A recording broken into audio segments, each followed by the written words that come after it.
Members, it's already the appointed time. I call meeting to order. Today we have a public hearing on poverty among the ethnic minorities. We will divide our meeting into two sessions. In between, we will have a 15-minute break. Secretariat, please invite the deputations to come in now. And also representatives from the administration.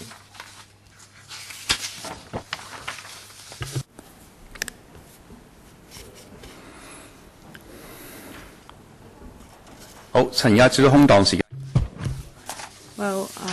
if I may introduce representatives from the administration to the meeting. We have Ms. Angelina Kwan, Deputy Head from the Policy and Project Coordination Unit of the CS4A's Private Office. Mr. Timothy Wong as well, AO, and from the Education Bureau, Ms. Ibning Big, PAS, Working Family and Student Financial Assistance Agency, Ms. Esmond Lee. From the Labor Department, Mr. Charles Hui, Assistant Commissioner on Employment Services. And then we have Mr. Jiang Kuan Yam, CEO from the Home Affairs Department. I think we'll see him in a minute. While the deputations are coming in, may I inform you that we have Channel 1 for Cantonese, Channel 2 for English, Channel 3 for Putonghua. May I remind you that we have a timer. Each deputation or individual will have up to 3 minutes to speak. And for those who have yet to provide a written submission, you're welcome to give us one after the meeting. And please be reminded that for members of the public attending the meeting today, they are not entitled to the protection and immunity under the Electoral Powers and Privileges Ordinance, and the same applies to their written submissions. And please note the note for members of the public attending meetings in conference rooms or observing in the public gallery in the Legislative Council. We have a copy sent to you, and there is also one tabled.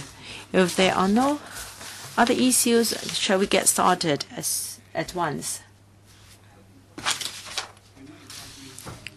Rizwana Latif of the EMNTK Social Concern Group, please.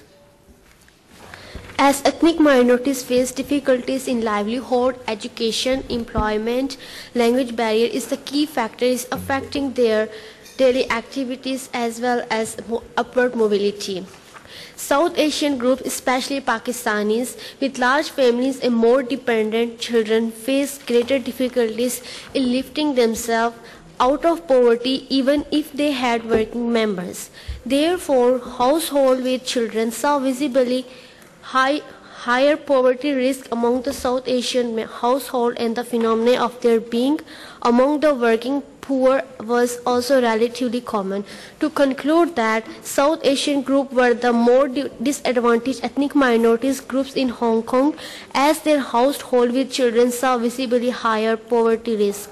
We recommend that the government should ensure support for learning Chinese language starting from pre-primary education, develop the curriculum on Chinese as a second language, strengthen support to teachers for teaching Chinese as a second language, and enhance support to parents of ethnic minority students in order to provide more information and establish network. We hope that the EDB will advise the comprehensive education policy for ethnic minorities students that will achieve the following objectives. Firstly, help ethnic minorities integrate into mainstream of Hong Kong society. Secondly, to help gain the credential and recognition for future development in education and employment. Thirdly, give ethnic minorities necessary skills including sufficient Chinese language so that they can have equal opportunities in being competitive, contributing member of the Hong Kong society. Poverty risk is also closely linked to employment, while economic growth, job creation, and skill upgrading the conductive poverty alleviation in source. The Labor Department, Employment, Retraining Board and Vocational Training Education should continue to provide services to support the employment of ethnic minorities, including the provision of appropriate job-related training to facilitate the skills enhancement and income growth, especially for ethnic minorities women. Having taken root in Hong Kong, many ethnic minorities were locally born and raised. They have already become members of our society. It is of utmost importance for them to integrate into the community and live and work in contentment. The government should continue to foster community cohesion among ethnic minorities and give them support while assisting them in public services.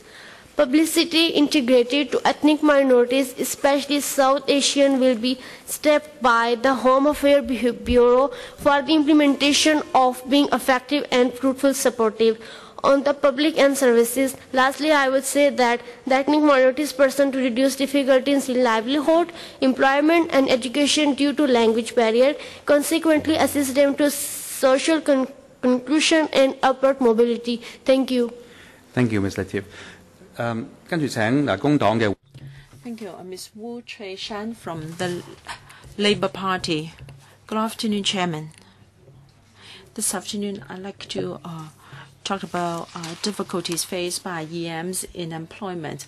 To a large extent, their poverty is due to their inability to obtain decent employment. And in this regard, Labour Department must actively intervene.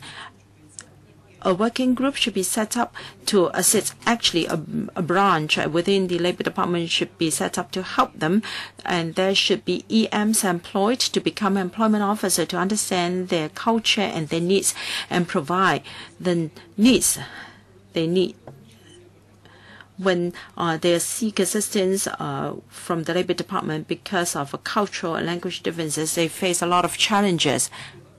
The job matching services are now abolished. Many EMs are of the view that general caseworkers may not be able to give them appropriate assistance.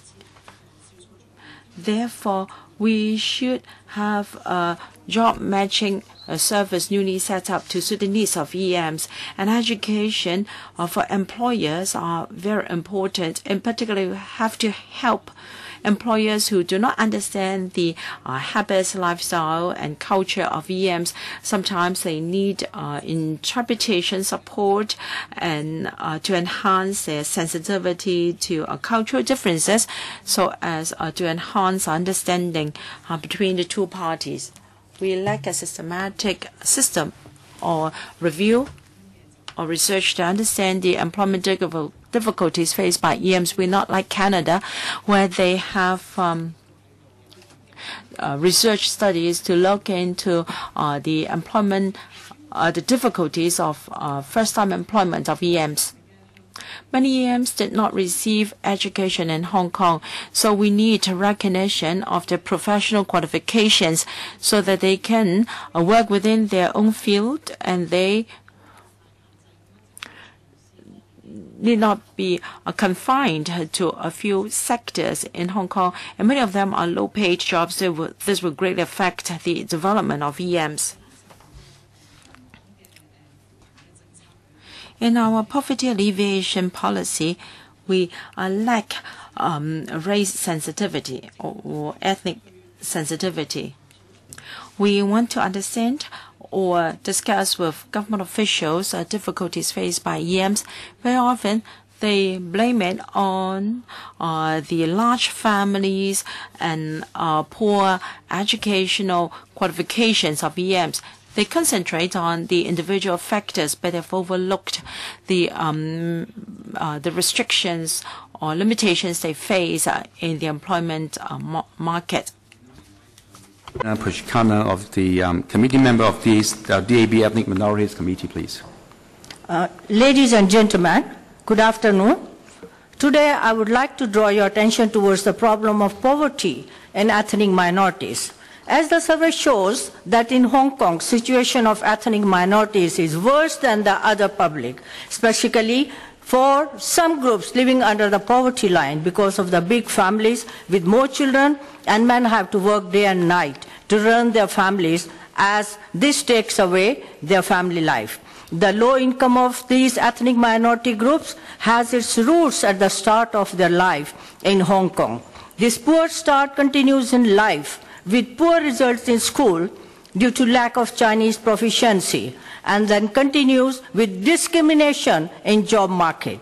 Even all the jobs or vacancies are advertised in Chinese. Therefore, EM candidates can't look for jobs.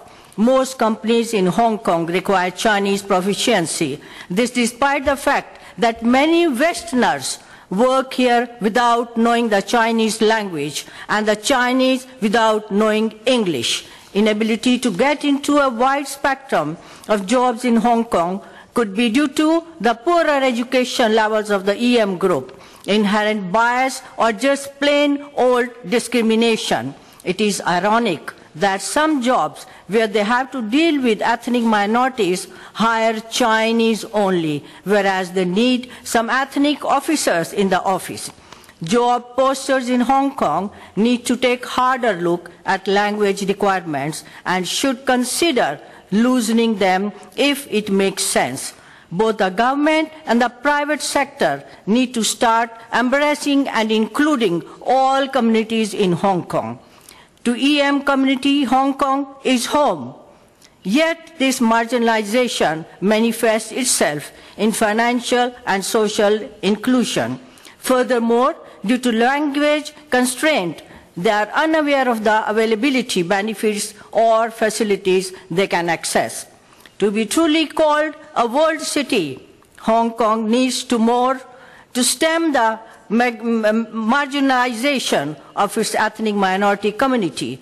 There is still no concerted action by the government to make a meaningful impact on improving the lives of EM in Hong Kong. It's right time that government should take some steps to make improvements. Access and opportunity is the key. There is no reason for ethnic minority to perform any less than general population, provided they have access to opportunity. Therefore, more government departments should step in to improve the lives of EMs in Hong Kong, to set an example for the world that Hong Kong cares for ethnic minorities. Thank you. Thank you, Mr. Puskana. 跟住請自由黨嘅。Thank you, Chairman. Hong Kong had quite a sizable EM population. In 2016, we have over 200,000 ethnic minorities in Hong Kong, and many generations. They have been here for many generations, and they gave up their life in their home country and come to Hong Kong to make a living. And as a Hong Kong public, people will quite appreciate of their efforts. But why are they relegated to unskilled or elementary professions, or even rely on government assistance to maintain their livelihood? The current reason with that lies with the educations. When they arrive in Hong Kong, they count with their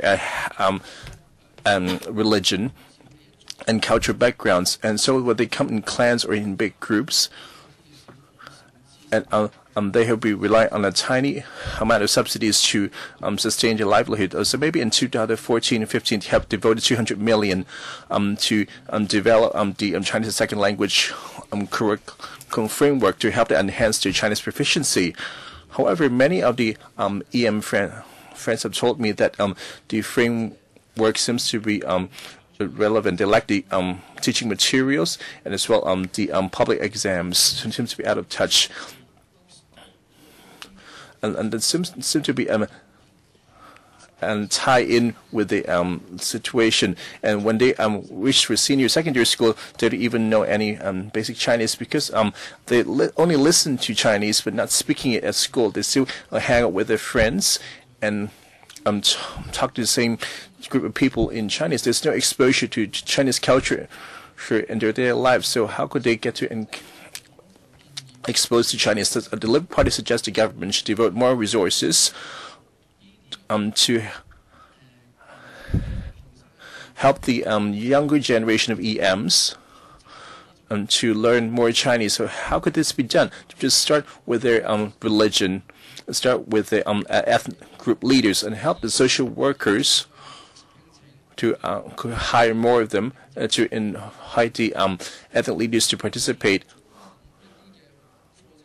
to provide more Chinese classes, maybe in religion or maybe home visits, so that they could have more exposure to Chinese instead of staying in their own linguistic and social circles. And secondly, and in terms of the labor market matching, the construction industry in Hong Kong has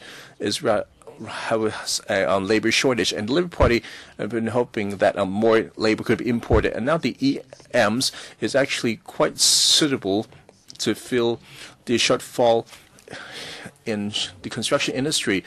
But why the employees in the sector is not willing to hire them? Because due to this Chinese efficiency system, because this contractor system would really rely on Chinese. I hope the government should take the example to promote the use of Chinese. And now can we have a HKCSSA, Ms. Lawlin? According to the government's Statistics Department Ms. Census, and the minorities are 8% of the population, and until 2016, and every year the population increase is at 3.6%, and 1.5 times higher than general population. And this government census seems to restrict the definition of EMs to South Asians, which is not quite incorrect racially. The Southeast Asians or South Asians are part of our service users, and some administration officials have mentioned that because they do not require interpretation service because it seems to have very good Chinese proficiency. However, the poverty report on the ethnic minorities in 2015, about 60% of the EMs actually cannot read or write Chinese. And the HKCSSA have a survey on the voting intentions of EMs. About only 10% could read or write Chinese. As you can see, and seems to have a quite. Therefore, it is an argument to say that the EM Chinese proficiency improved and no service required. And looking at the poverty report, that about 80% of the EMs have not used any government services. And sometimes they offered on a uniformed basis. However, the EM do have special needs. Thus, the standardized policy would not be applicable, but rather than be using the principle of barrier-free in providing your services, it should be barrier-free instead of standardized, so that it could serve more EMs and lift them out of poverty. And the HKSA will have 3 recommendations concerning education. We recommend publishing more curriculum and teaching materials in Chinese second language. Even though it's been implemented for 3 years, there's yet to be any such materials published, and have any short, medium, and long-term goal objectives and key performance indicators and way of monitoring. And the over 200 million resources have been devoted every year to over 200 secondary and primary schools, and of all these schools have not published the results. There seems to be a lack of transparency on the results. What the parents or the teachers, when they're choosing the school, that create obstacle for them. And given the lack of resources, and about each school receiving 800,000 to 1 million around in funding, this seems to make a substantial difference. I hope there is a proper expectations that giving the parents to make an informed choice. In terms of employment, the Chief Executive, Ms. Carrie Lam, in this election platform mentioned that the government should have systematic review the Chinese language requirement for all government posts, so that more EM could join the government. And in terms of employment support, the Labor Department should provide interpretation service, hire more EMs, and provide career counseling, job matching, and referrals. And as well to encourage the others to employ more EMs. The third point would be on the provision of public services. Hope the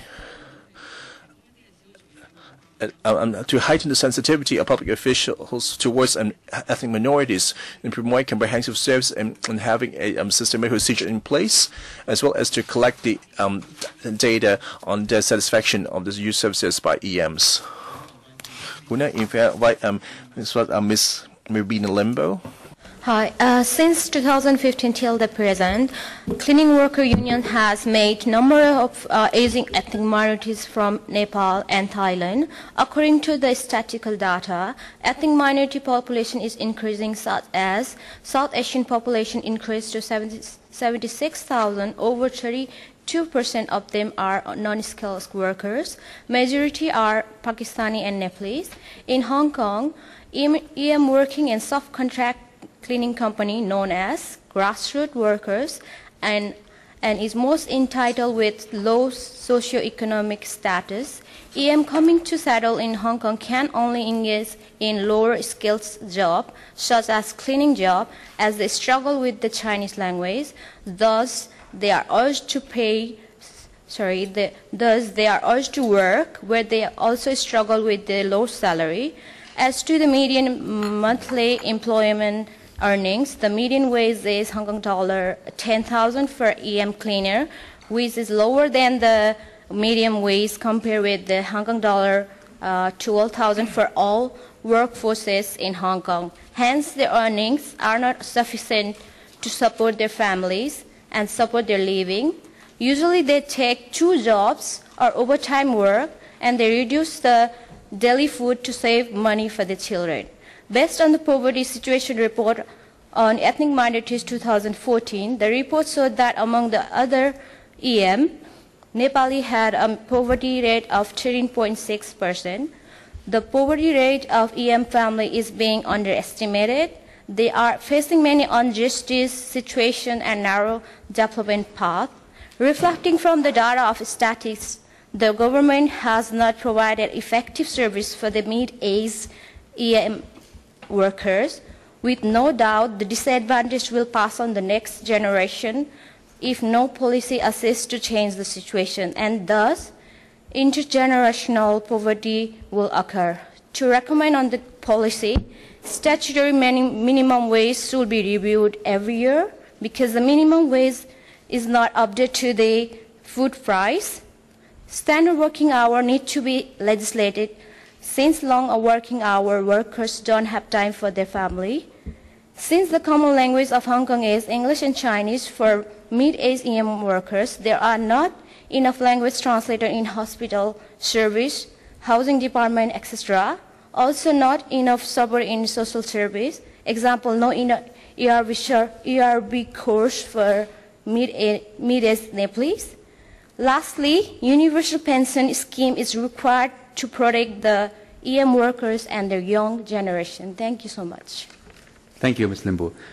跟住我哋有請天主教香港教區勞工牧民中心九龍支部。Next, can we have the Doncaster Council for workers in Kowloon, Mr. Lee Kashu, and I'm talking about the causes of the poverty in EMs. I would have no further room to add. So let me just add a few more points. Why is the poverty problem among EM persist? Let's say for the transport subsidy, and a low income transport subsidy scheme, instead of the low take-up rate, and also have low familiarity of such schemes. And for the middle scheme for working age, about 1978, only 29% of them are EMs. Just say as an NGO directly subsidized by the government, so we have about 2. And the number of middle-aged alone would have exceeded that number. You can't say that. Please don't say that organization is doing a good job. We're not using taxpayers' money, but you do. And after using the taxpayers' money and the system just to be in place, and just rely on the NGOs to operate, and hope the administration officials present would take note of that. And next, on the housing. The housing department officials seem that they will provide interpretation services. However, and the letters have attached flyers on the service support centers for EMs. And however, the EM claim that the interpretation service is actually provided by HT. So what's going on? And to resolve the poverty situation. Issues that maybe you have to go through the normal procedure, and also the Labor Department should employ more EMs, or maybe to having more job matching and EM employment officers.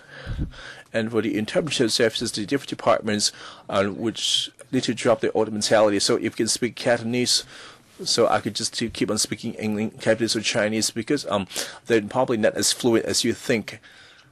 And that probably would have hindered the whole process. And you should think from the user's perspective whether needed, whether they were determined from the officer's point of view. And we ask for a more representative committee of ethnic minorities. And we see the committee in the past, and it seems to last the voice of the grassroots. And finally, I would say that and the accreditation and subsidy assistance for the low-income background families, the government is aware of that, and about 8.46 million have been put into place, and on the CSSA, and as well for the scheme for added subsidies, are actually the right policies. We do have some highly qualified family members graduating from abroad, and we rely on them on the breadwinner. So maybe he was a dentist in his home country, and then maybe we rely to lift him out of poverty. Now that within a year he's not able to CSSA, and maybe so maybe the government should consider whether a mechanism in place to remedy this. Thank you, Mr. Lee. Can we have Mr. Chen Ka-long? Thank you, Chairman. Today we discuss the poverty people of EMs. I have come across EM groups in the past, and the greatest difficulty they face is with Chinese. Their Chinese proficiency is very different from ours. Among women in particular, many of them are homemakers, and even if you offer Chinese classes for them, the hours have to suit their daily routine, and compared with their Chinese counterparts, they are disadvantaged. Now they want to work, they want to move out of poverty. But as mentioned by speakers, they face difficulties in recruitment. He may want to be a professional commercial driver, and he wants to obtain a license, and he cannot find a coach who can use his language to teach. Well, in Kowloon West, we have GMB companies which advertise to employ EM drivers. But the response was not too satisfactory. So they can only rely on their own compatriots. They may employ light goods vehicles, and at Minden Avenue, Tsim Sha Tsui, you see many South Asian drivers. However, our traffic rules are dated. They cannot obtain a license, so they are forced to break the law. They are Uber South Asian style. So if our public and transport policy doesn't change to relax the licensing criteria for commercial drivers, that even though they want to make a living by means of driving, it is still difficult. So I hope you understand that they're affected by different government policies. Chinese as well as EMs living in Hong Kong, Hong Kong people, we should give them more support so that they can learn Cantonese to communicate, so that at least they can be self-reliant, and they please don't marginalize them, and please don't demonize them. Some political parties labeled them as being refugees. All right, that speaker's just left. The Eco Assets Group, please. I'm a Pakistani. EMs would like to have a happy life in Hong Kong, but we face many challenges. First, when we look for employment, employers expect us to know Cantonese, Putonghua, and to read and write Chinese. Like myself, I've learned Chinese are very hard. I can write a little, still I cannot get a job. Although so it's useless, no matter how good my English is, I face discrimination. So it is very unfair in Hong Kong. Some of us might have received university education, but they still find it hard to get jobs. That's why many of us are poor. Chinese, some do not know how to obtain assistance from the government, and we cannot understand posters in Chinese, and we're not given any interpretation or translation at government departments. So we are unaware of government resources available from the government. There should be schemes to suit the needs of EMs so that we can have access to equal opportunities. Thank you. Could we now invite Mr. Shoaib Hussain, please, of the Diocesan Pastoral Center for Workers, Kalusai. Thank you. Thank you, Mr. Chairman. The poverty line is drawn at the half of the median household income according to the household size. Those living below it are considered poor. Since poverty is directly related to income, and employment is one of the most significant factors that impact poverty situation of ethnic minorities. As mentioned earlier by some of the deputation, poverty is closely and directly linked to employment. Therefore, diverse employment services and opportunities are vital for ethnic minorities to overcome poverty. Labor Department claims to has done enough to help ethnic minorities in providing better employment opportunities, but figures from the Labor and Welfare Bureau do not suggest this, as the Labor Department has been ineffective enough in provision of employment services for ethnic minorities relative to local counterparts. In 2016, among number of 63,814 registered job seekers at Labor Department, 19.6% secured placement, while among 1,043 EM registered job seekers, only 7.86% secured placements. This successful rate of ethnic minority job seeker getting a job is even less than half of overall job seekers' successful rate.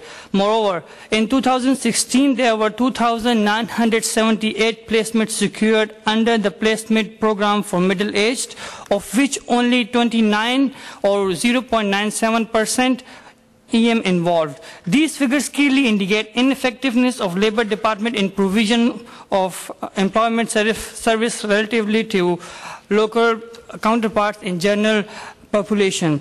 If the government is really concerned about socio-economic well-being of ethnic minority residents, effective, holistic, and comprehensive employment support for ethnic minority is needed, which is conducive to alleviate their poverty. Better employment support can be achieved through setting up of EM selective placement division within the Labor Department, for which motion has been passed twice here from our Legislative Council members and has been ignored by Labor Department continuously. Of course, Labor Department would mention that they have already hired 2 EM employment assistants, but some of our member mentioned that the duties of these EM employment assistants are more or less similar to the duties of those of employment ambassador employed by Labor Department earlier. So what is the difference? How it is helping ethnic minorities to actually get better job? Unemployment in available underpaid elementary jobs would continue to push EM into this vicious cycle of intergenerational poverty. So to strengthen employment is a way forward to reduce poverty. Thank you, Chairman. Thank you, Mr. Hussain. May we now invite Mrs. Abbas Saira of the Catholic Workers Center, Yomate. Thank you.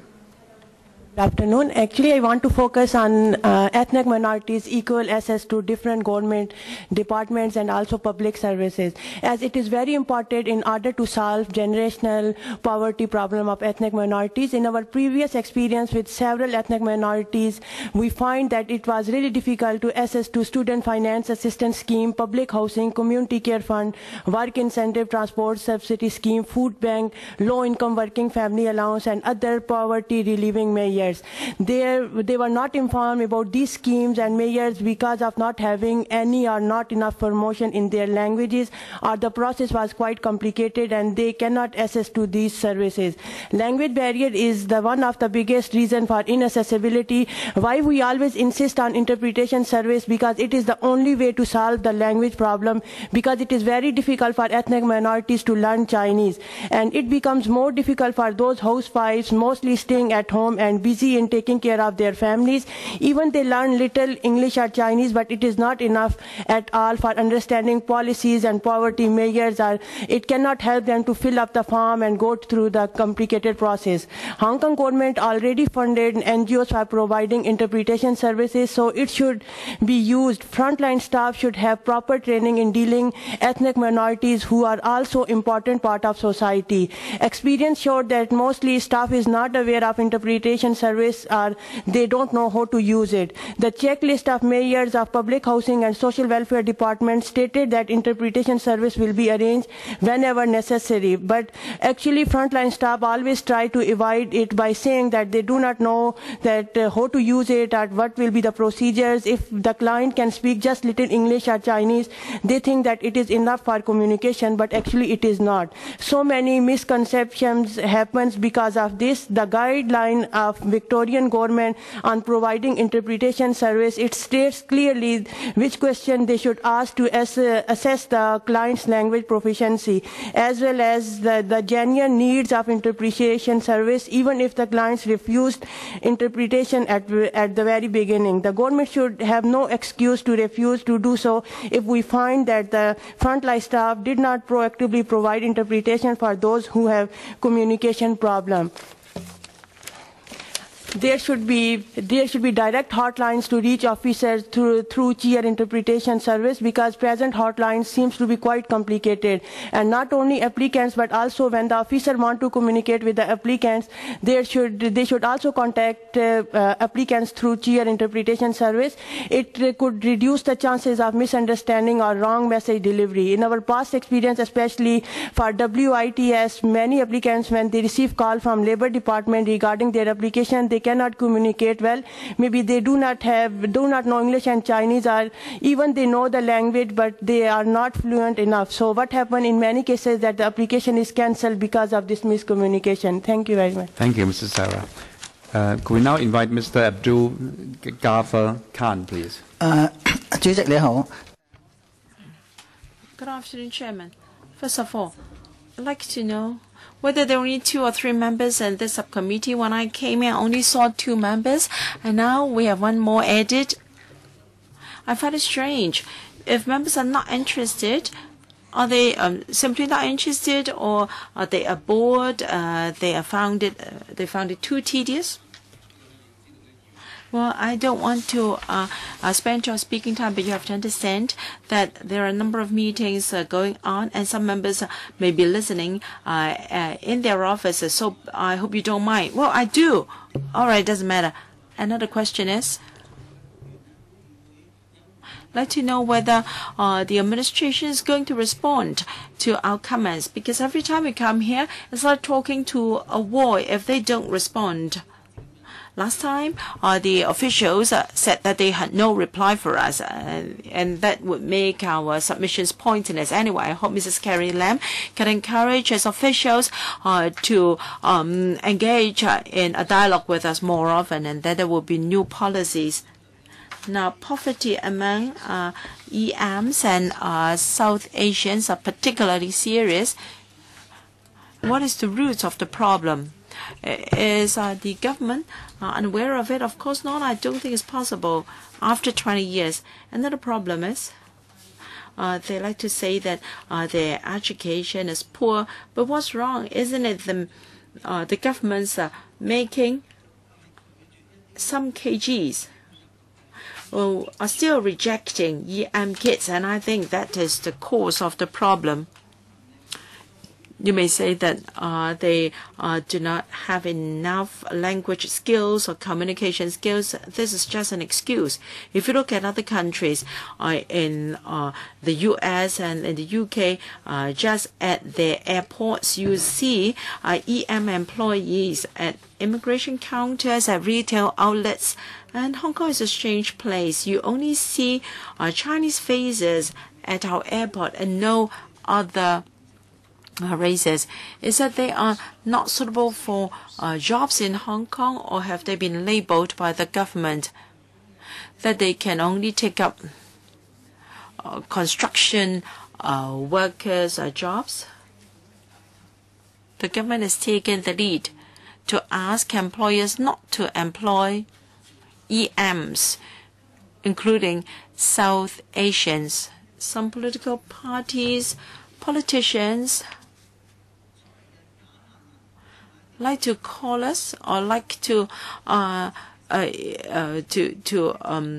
call South Asians bogus refugees.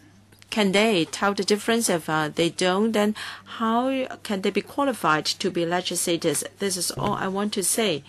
Well, I think it is the government's intention to drive all these people away. You don't want them to survive here. Thank you. Thanks, Mr. Poon Wing Lok. And on the composition of the new government, I just want to briefly reply on the election platform on EMs by Mrs. Carrie Lam. I think they have had direct or indirect connection of poverty alleviation. On education, welcome the review on the CSL curriculum framework, and hope the funding could be used at the right places. And hope this review will be transparent and more comprehensive, involving more organizational participation with student representatives and for the anonymous representations, and to publicize the report. And besides, we believe that having good Chinese and learning environment and the right teaching materials, that we hope the EDP could provide the relevant materials. We see a lot of schools, about 80% of students are EMs, and hope that with the admission of EMs, setting a limit on the proportion of EM students to reduce the phenomenon of de facto segregation. We also welcome to enhance the employment support for EMs. Only the two employment assistants, EIM assistants in the Labor Department. So we urged, the notion passed by LegCo, urging the Labor Department to set up the EM employment division for effective job matching. And we finally would welcome a systematic review on the Chinese written requirements of all civil service grades. We hope that a department like Social Service Department, Welfare Service Department, and to lower the language requirements so that more EMs could join the ranks. And finally, would ought to welcome or concern and hope that more EMs could enter statutory bodies and committees. However, instead of could go beyond the usual diversification list and to incorporate the voice of different social strata. And we also would welcome and concern of the review of the racial discrimination ordinance. As the previous term government, the administration would only accept minor amendments, and we hope that in this term of government, it could really to move in with the times to update it along with in line with the ordinance, and remove the exemption of the government to prevent the government from legitimizing race discrimination. And on public education, we hope that the Equal Opportunities Commission could continue to play its role of a watchdog, and its chairman could openly condemn some labeling behaviors and discriminated behavior in society, and to persuade the government to review the RDO, and so that the government the exemptions on the administration and power function want to be exempted. Now that we have Mr. Ho Wing Ken of EOC, actually we have provided submission on the June and this July meeting, and the last July we have urged the public services and the public transport operator and the governments and should, as a sizable employer, should fulfill the social responsibility to provide more employment opportunities and to as in playing to lead by examples.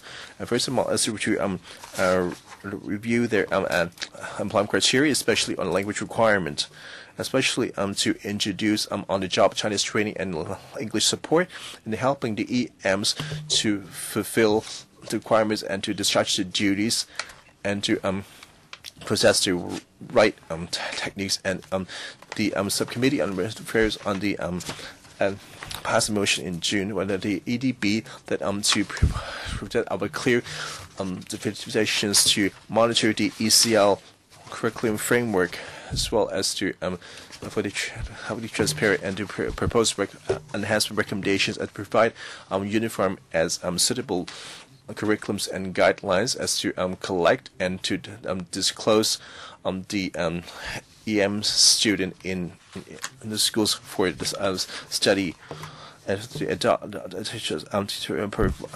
provide the correct information on the various subsidy schemes to the public, and might be published the information in their languages, as well to coordinate by the EDB and to disseminate to the students and their parents. And today's submission, we would focus on an intergeneration cross-study in 2014, the EM poverty report. That it mentioned that the poverty rate of is about at the Pakistani is above 50%, and this different data have shown that, and the number of Chinese students who sit for DSE, whether and the proportion of taking the mainstream Chinese exams and those being admitted with a lower proportion, and which huge large number that cannot not accepted in university through JUPAS, and while at only low Chinese proficiency, and they actually would fall back into the poverty trap. And thus we have three recommendations. The first one would be collect the phenomenon data on intergenerational poverty on EM students, as well to set the relevant indicators, and to identify the most likely reasons and vulnerable sections. And this scattered assistance scheme, and for example, the multicultural dream pursuit dreams and the youth employment training scheme, to hope that there are more long-term follow-up service in helping the school leavers to acquire professional skills and experience to facilitate the best possible pathways career that offer growth and stability. Let me have the last point on the vocation training courses. There's the Vocation Training Council and the Employees Training Board and the Construction Council training. Hope that there will be teaching materials could provide in English so that more students could enroll and to provide them chance of mobility. Okay, we have Mr. Chang Feng Mei of the Unison Hong Kong. The Hong Kong Unison took care about the child poverty of South Asians, and in the EM poverty report in 2015, and the household with EM children actually is triple the figure of that of ordinary families in Hong Kong. And these households of a larger size, of a younger age, and many of them are at the school age. And using the current innovation measures is not sustainable unless they feel that such measures is useful. Without the education is the most important solution. So I heard mentioned about Chinese, because Chinese do pose a huge barrier. The Unison currently do care the school children, whether when they're first born or in school, from secondary school, actually the stage do not have the right curriculum for them. Even though the government allocated over 600 million is 3 years, we heard that the framework do have a lot of shortcomings. And the EDB have actually done a survey itself. It's about 400 teachers. About 80% of teachers think they have failed yet to grasp the teaching style. It's been 3 years into this plan. So why is this well thought out before it was launched? And 3 years, the teachers have replied that they don't quite know how to teach EM children, or they face shortages on resources or the lack of support. And from our observation, this is also what we see. With some primary school, some of the students who have ability because they do have such environments in kindergartens, thus they do have a strong Chinese foundation. However, some teachers have told us that even the support from the union levels or from the EDB, the materials of them are way too easy for the primary one materials. So, for example, for the nursery students, they can be actually a one-size-fits-all for all primary one students. And this teacher told us that even though this framework should to be adapted according to the student needs, however, some of the primary 3 students have yet to achieve level 1 primary 1 Chinese. So what do you mean by teaching according to disability? So it's only primary 3 and yet at kindergarten level. And at the last panel on education meeting, as we mentioned, that it would entrusted some secondary schools and primary schools into designing more ESL courses. Why only primary 3 and 4? Why only these 2 years? Does that mean the other years are excluded? So from our report, we've shown that we should you actually needs to have CSL training from primary 1. And so I want you. So after the primary 4, so the EBD thinks that they could be able to be integrated into the mainstream primary 5 curriculum. If not, why is there a lack of an effective curriculum for all the schools to adopt? Thank you, Ms. Chung. Now, Shakur, please. Good afternoon. My name is Nargis, and today I would like to talk about school choices for ethnic minority parents and parent support. There's not enough support for non-Chinese parents with regard to making choices for their children in selecting schools or looking for support. You name it, academic classes, tuition classes, summer classes, or even extracurricular activities. When choosing a primary school, most parents do not know the support provided by mainstream schools in their districts. Parents don't have a real or actual choice when they are choosing school for their children, because most of the information is in Chinese language, be it school website, the information on the school website such as admission dates, admission talks, or even school leaflets. The only information they have is the school profiles, but the information on the school profile is very limited. It doesn't really list out the support for non-Chinese students. Parents don't really know much about the schools. EDB has said a number of times that parents can call up the schools and ask for information. But again, this is a very unreasonable request because you don't expect every single parent to call up every single school. This is going to pose a big problem for the school itself. They will be bombarded by too many phone calls, and on the other hand, not every school is willing to give much information over the phone. Most of the time, they don't want to speak in English. I've tried calling up 50 schools myself for more information, and with this experience, what I learned, I was quite shocked by their behavior, their attitude towards me, because first of all, they do not want to speak to me in English, and most of them were reluctant to answer my questions. They're either very rude in answering my questions, or they would ignore me. Some of the schools actually hang up on me as well. I was told very nicely by a few schools that you should reconsider, go to other schools, but not the Chinese schools. So I think this is very unreasonable, how the EDB is asking us to call and ask for information and how the school is reacting towards us. I felt that they have such assumption about non-Chinese kids and think that they will never be able to mingle or study among Chinese students.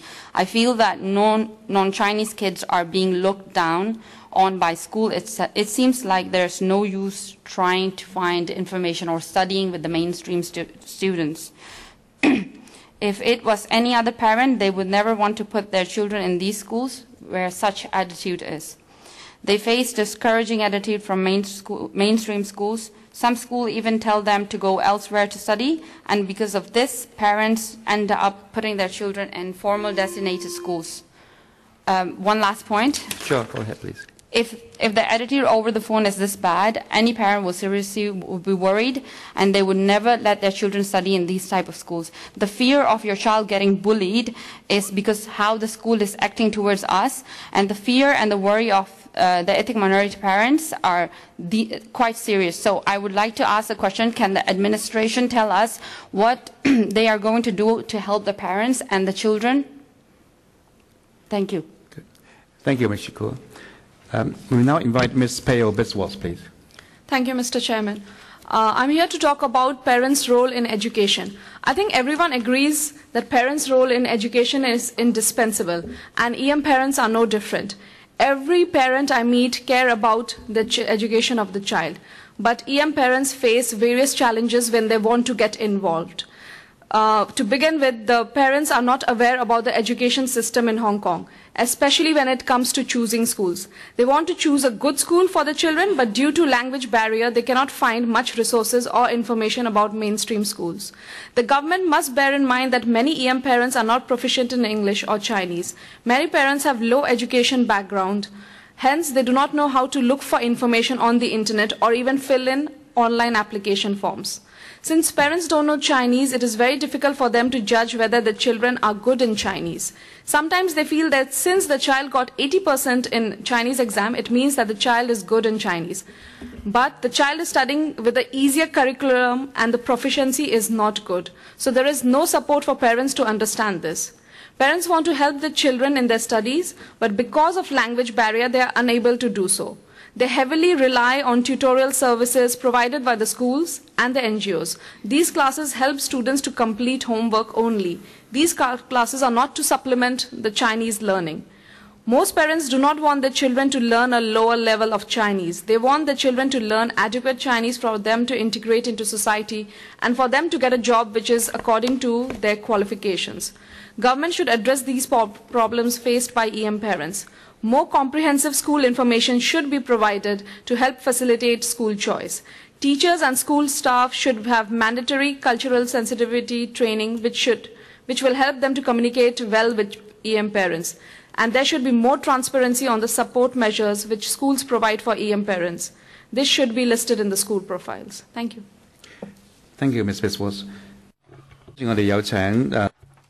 Next, we have Ms. Chapman Po from Society for Community Integration. Thank you. In para 5 of the report, it said that one of the reasons for poverty among EM is very few of them can make it to university education. And page 27, it is said that the admission criteria for Chinese sub-language should be relaxed.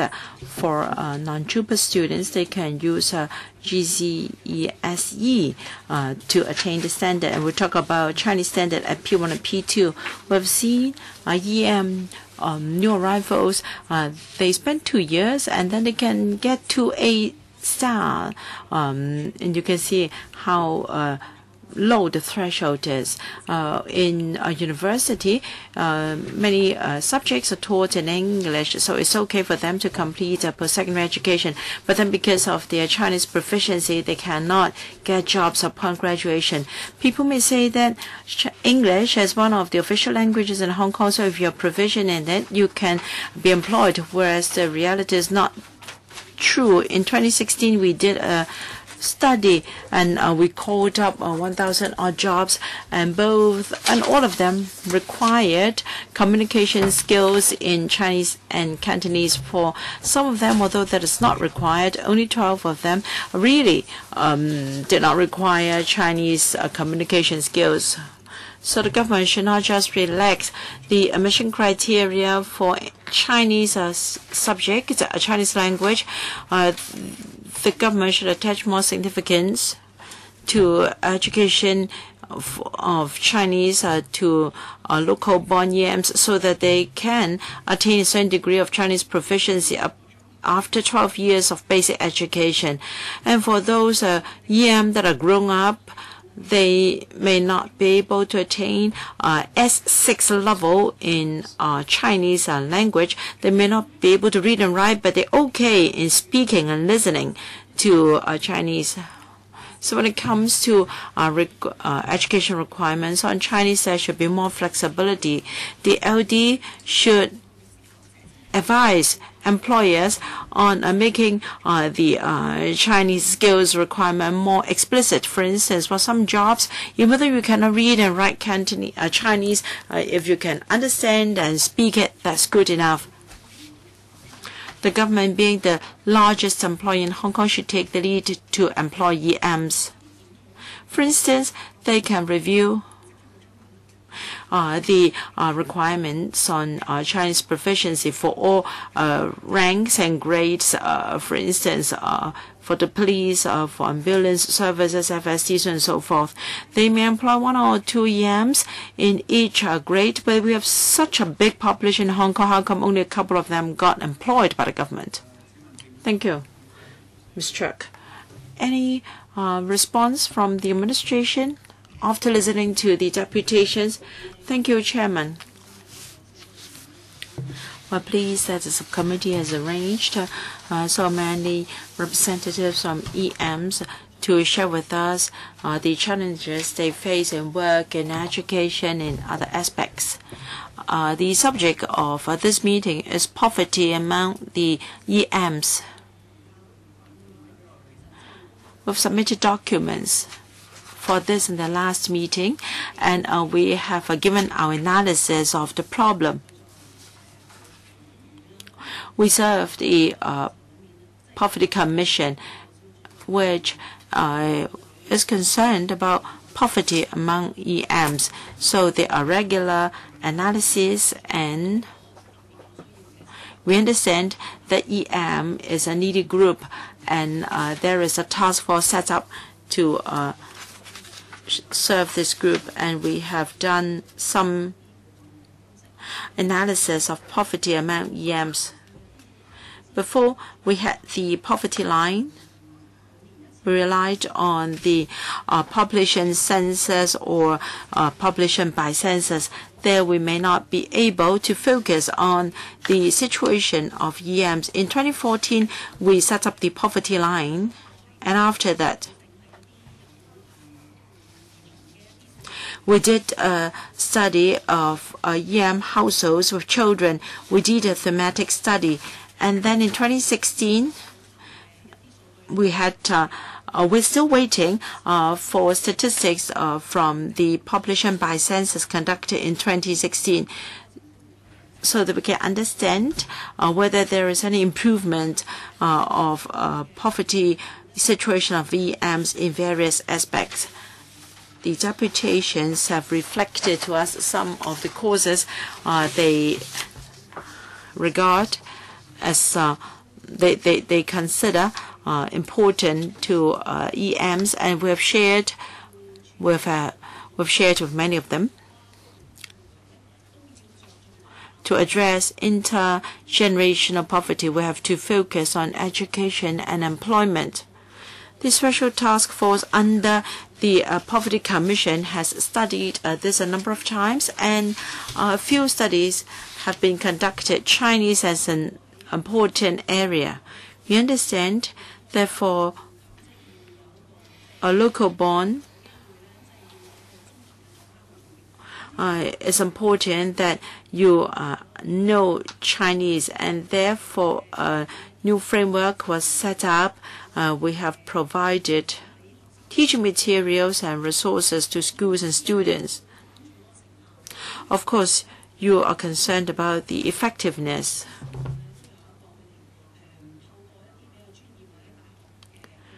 Schools have commissioned professional or university research institutions to help us to assess the effectiveness. The preliminary feedback is the framework has helped the younger kids to a large extent in terms of the ability to read and write Chinese. But we know language learning takes time, and the younger you start, the better. In 2017-18, we'll launch the free KG education. We have more support for language learning among EM KG kids. So we will start from the very basic level.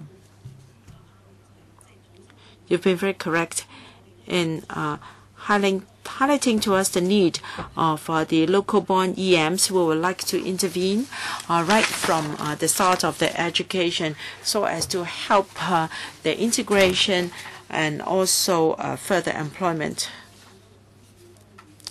And the deputations have talked about the service of the Labor Department. I understand that they have given us their views on services of the LD. I understand that you want more focused support services in terms of job matching and provision of interpretation service. Sometimes you query whether the language requirements should be that high for some jobs. I think the Labor Department will shortlist jobs that are quite suitable for EMs, and they have job fairs for EMs in particular. They have done it for a number of years. Hong Kong is predominantly a Chinese community. I think it is a fact of life that the Chinese proficiency for some of the workers should be higher, but I hope the Labor Department can be more careful in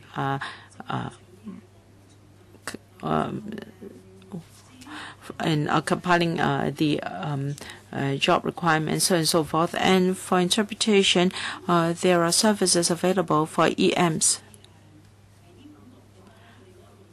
The Hospital Authority uses interpretation services more often, and they have their specific arrangements among different departments. And HAD is providing interpretation services through an NGO.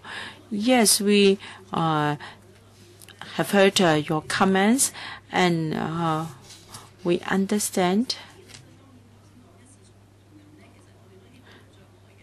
that we want to provide barrier-free access to services for everyone in society. We're now conducting an in-depth study. We hope that for major services offered by government departments, we can have feedback from the EMs so that we can pay more attention in reaching out to UMs. We should think of our communication channels. Some departments already got pamphlets for EMs, but how can our publicity efforts reach families of EMs? I hope we can come up with specific measures. We will discuss with departments once again, and I hope the Poverty Commission can help. We're supposed to end at 3:45. Yes, I want some interaction between members and also the deputations, but each member will only have 3 minutes. A show of hands, please. All right.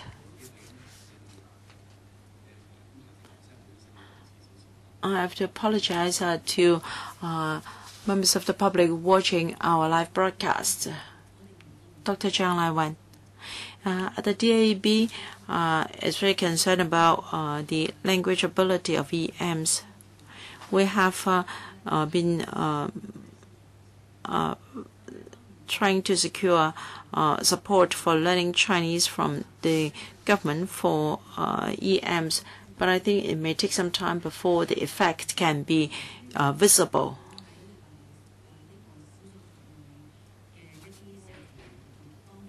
When I attend the functions of EMs, many EMs said to me that many teachers had obtained or had got the allowances, and the money might be used for employing nannies. So there aren't strict standards on how to use the allowance, and some parents are worried because their children are not making a lot of progress in learning Chinese.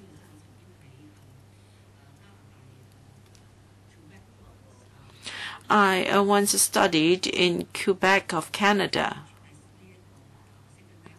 and French was a second language to me, and I found it very difficult. Many Chinese children in particular found it very hard to learn French. English might be a little bit easier to them, so there were measures back then. Children were required to take French in all schools, and financial assistance granted to Chinese communities so that Chinese tutors were employed to teach French to Chinese kids. So can we give some financial assistance to EM communities? We can employ grown-up EMs who can help their counterparts to learn Chinese. This is just a short-term measure. Well, some of you have been to our education panel. Can we have a systematic curriculum with teaching materials right from P1 to P6? Do not just provide teaching materials for P3 and P4. Can we have a curriculum from P1 to P6? Well, they may not have time to respond. Very, very brief. I'll be very brief. We're pleased to hear that the LD has recruited EM assistants to help EMs, job seekers. But perhaps we can require a quota for non-Chinese Hong Kong residents in the area of employment. In many places, they have a 2 or 3% as the quota. I see EM employees in the central government offices next door, so the government should consider doing this. Mr. Poon Xiuping. Thank you, Chairman. Of course, education and employment is important solutions to lift the EM out of poverty. Now I look at the different EM groups. The Pakistani, the poverty proportion seems to be quite sizable. Had the government ever studied why? Is it due to the household size, to have more children and such a bigger responsibility, and it seems to have obstacle in looking for employment because someone need to look after the children. I wonder if the government had performed a designated study whether there will be a specific policies helping them in terms of providing child care. And I heard that the department in the West Kowloon Employment Center have hired 2 EMs as the employment assistants, and from May. So now that they'll be a month or so into the job, I wonder how they have been doing. So I would like to know that so on what languages are these 2 EM assistants proficient in, and I wonder if a Labor Department would roll out these kind of assistant in other employment office in the future. So Ms. Kwan. Thank you, Chairman. And Mr. Poon mentioned the analysis on Pakistanis. On the 2014 EM survey on household with school children of Southeast Asian ethnicity, it sees the Pakistani poverty rate is actually quite much higher. The Pakistani poverty families, because they do have a larger household size, and they do have low female participation rate, even among the Southeast Asian groups, maybe due to cultural backgrounds. So this cultural background could be make them even worse than other ethnicities. Even actually, do they have on average they have 1.1 person working, so they need to take up the feeding a family of 4 to 5 persons. Though even though they have, no matter how large the family size is, no matter how hard they work, they need to remit them out of poverty. And for targeting the heavy burden working families of a large number of children, and so we do have this working families allowance scheme, which would benefit a lot of EM families. Mr. Holden Chow.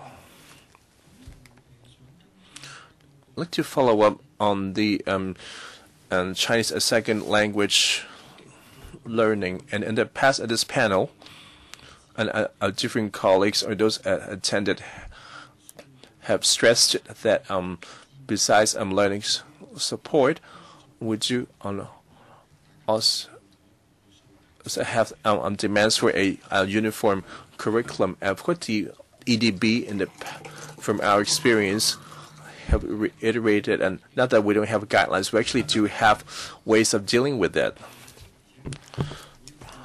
But indeed, and every time we come to the meeting,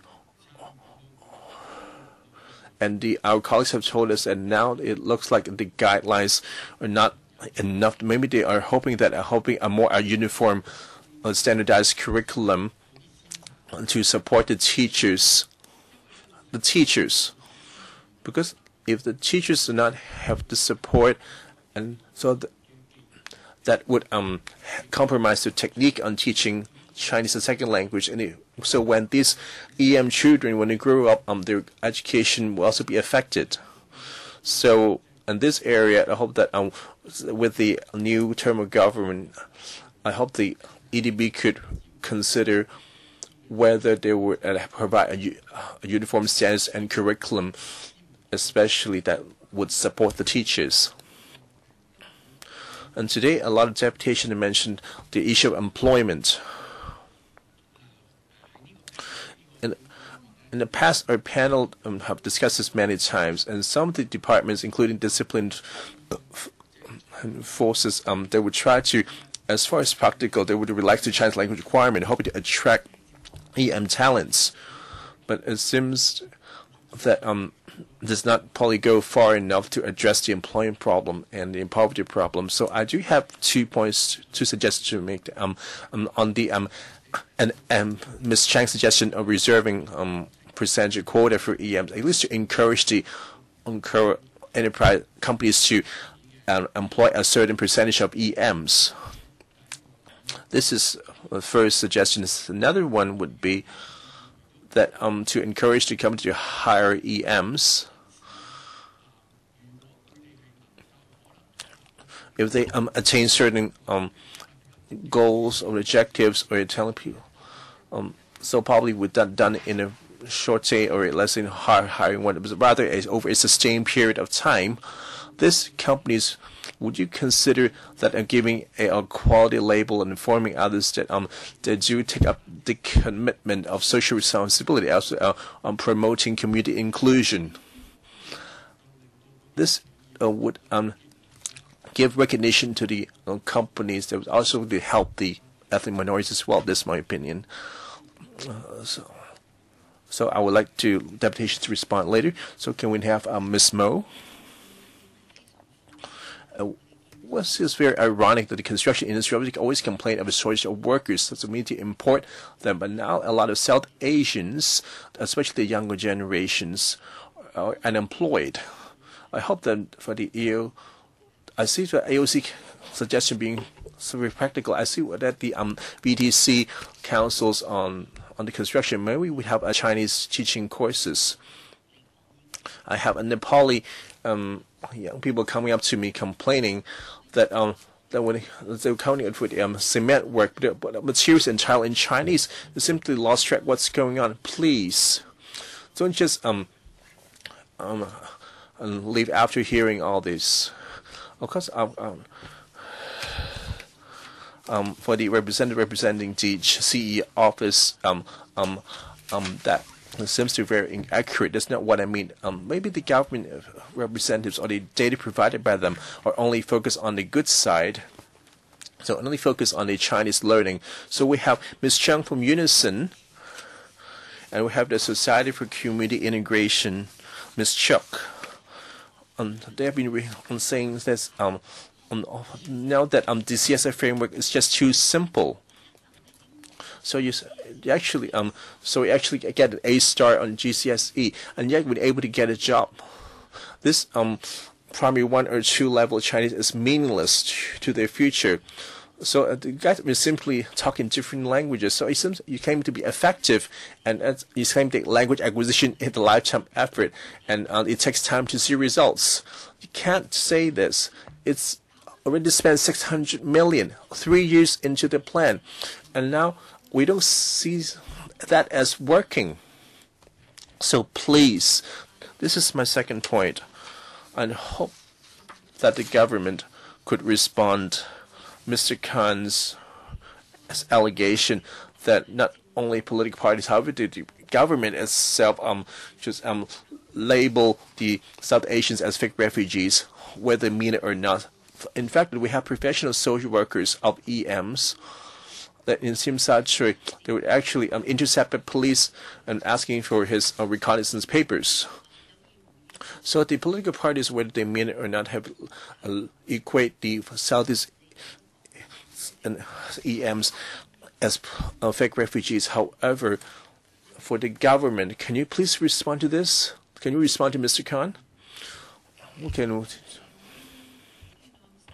So after what I heard from Mr. Khan, from my work and on the measured poverty affiliation, we don't have such labeling or equate one social group to another. It's just we're not talking about poverty alleviation, but rather in the overall impression to society.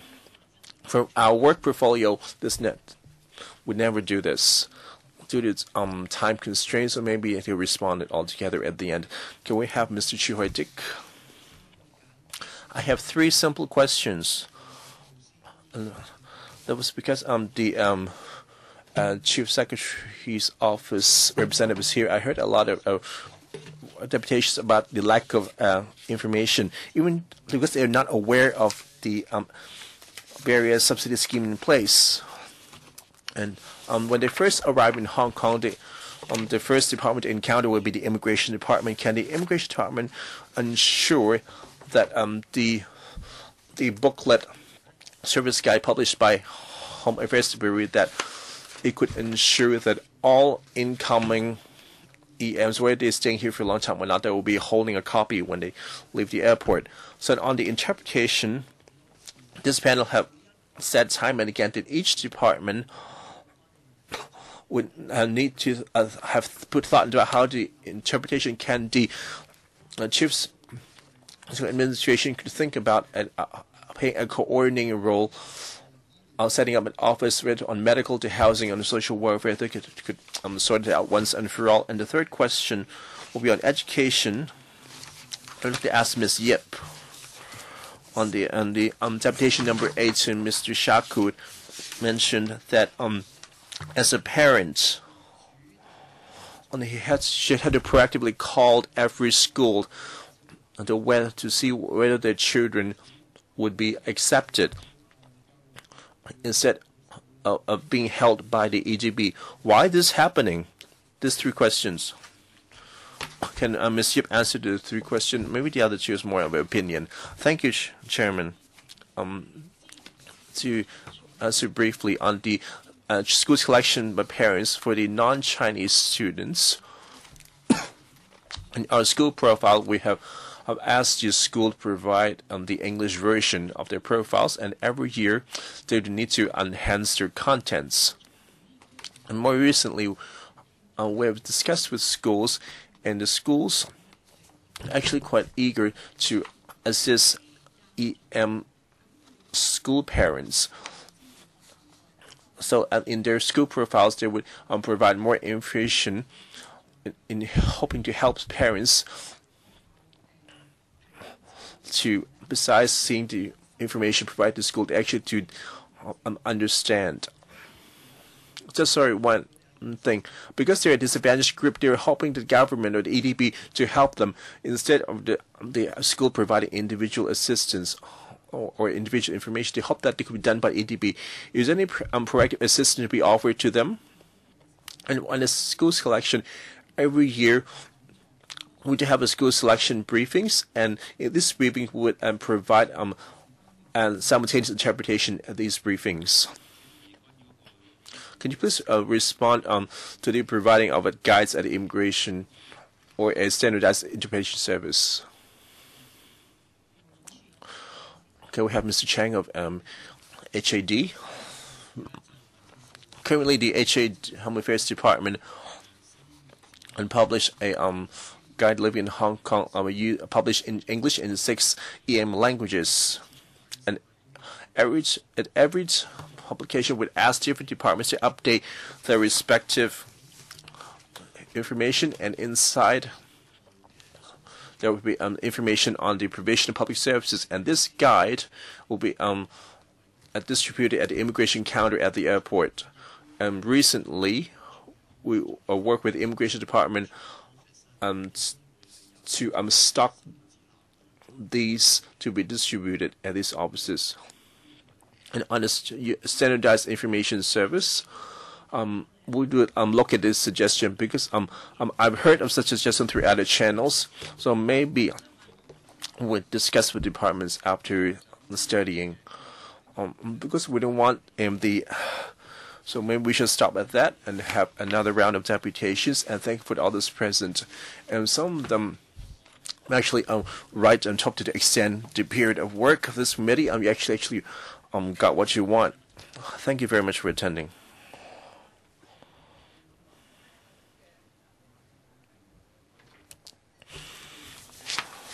So we have a 5-minute break, or